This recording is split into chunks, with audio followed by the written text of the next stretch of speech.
India, its population is exploding and development throughout the country is booming. But it's coming at a terrible price for India's most beloved creatures, the elephant. Many are paying with their lives. But now innovative solutions may help save these gentle giants. Here's our story.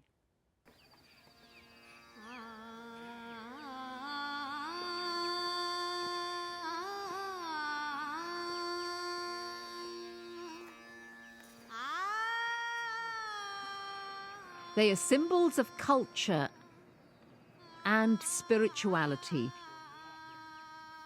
revered throughout the nation. They are India's elephants, and life without them is simply unimaginable here.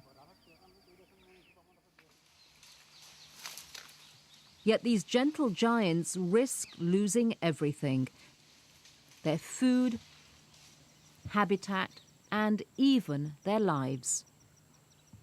Each one of us has to do something about it.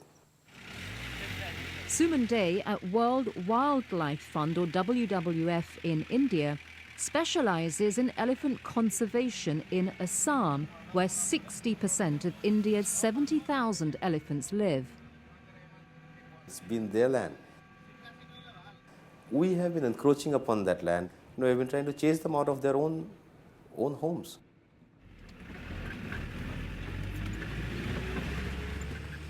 Their homes, canopies of virgin jungle, are increasingly being destroyed as developers strip forests and clear land to meet the needs of a booming population. In the northern part of India, the forest has already lost 65% of its canopy over the last 2 decades. This is forcing the elephants out of their natural habitat, putting them into danger as they try to survive any way they can. We don't want them to die.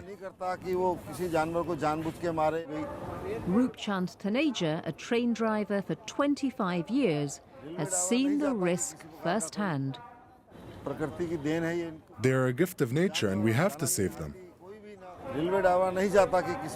We don't want to kill any animal, person or elephant.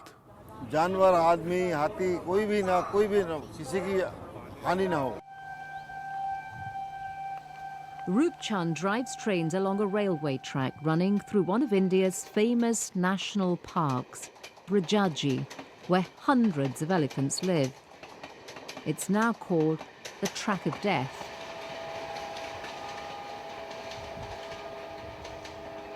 Built 100 years ago to accommodate India's increasing development, close to 30 trains cross this stretch of iron daily. In 2006, Roopchand spotted elephants like this one crossing the track and almost hit them. There were 6 elephants and 1 baby calf on the track. So I pulled the emergency brake.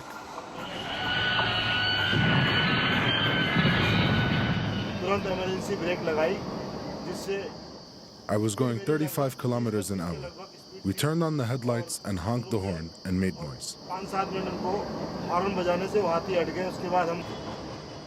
The herd moved to safe ground, but while those elephants were spared, the tracks have claimed the lives of some 20 others.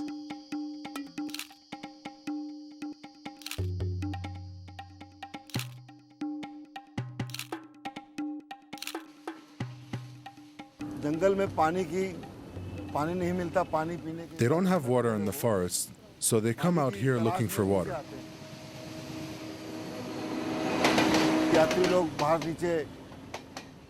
People from the train throw food on the tracks. The elephants smell the food and come here to eat it. To protect elephants lingering near train tracks, forest officials took swift action.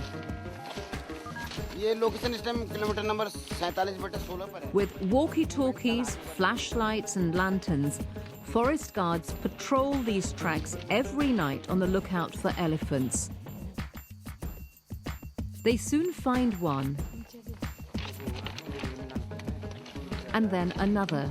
Number 7 from 2 over. They call in an alert. 40-44 तक यहाँ हाथी हैं, उसके बच्चों के साथ है हाथी. Over. The forest guards call the station master. He alerts drivers to the danger. Guards at the track are saying that there are elephants on the track. You have to be cautious there. Hoot your horn and drive carefully.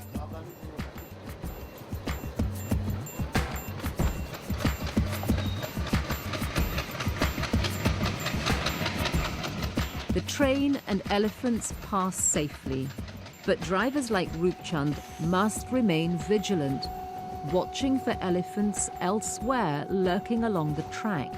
Rupchand spotted another herd and called the station master. I reported the incident to the forest guard so he could warn other train drivers so they could drive cautiously. His alert is immediately shared with other drivers. walkie-talkie from Samar 2. हाँ ऐसा है सब train drivers को बता दें आप. All drivers should be cautious at 50 to 51. Whistle all the time. Control your speed. तो वो रेगुलर स्पीड करते हुए जाएं और ट्रेन की स्पीड कम करे जाएं.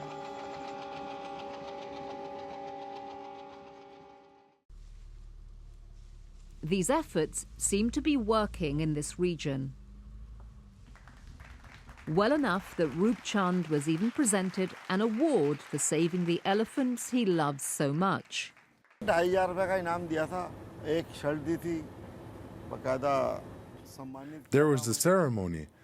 They gave me a shirt and 2,500 rupees. It was the happiest moment of my life. But while Rupchand and his colleagues are making progress, in another part of the country, the effects of development are also playing out in significant ways.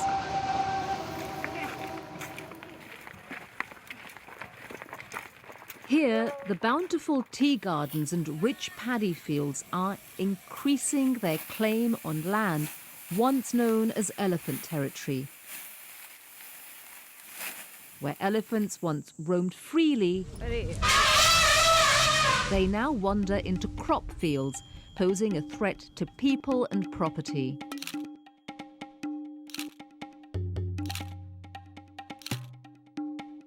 A herd of elephants came last night. 29-year-old Omilo Vada owns 14 acres of land here. A lot of damage was done. I lost about 8,000 to 9,000 rupees.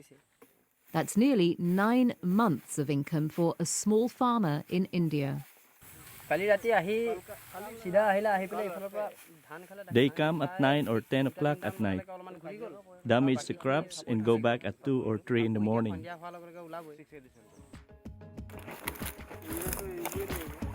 To get a sense of their numbers and movement, WWF officials and villagers track the elephants.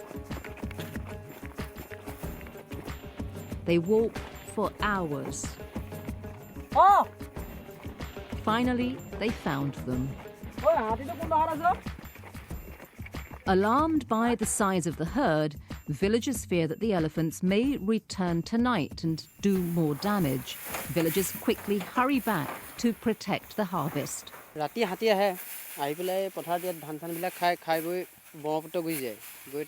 We are cutting the harvest quickly to take it home.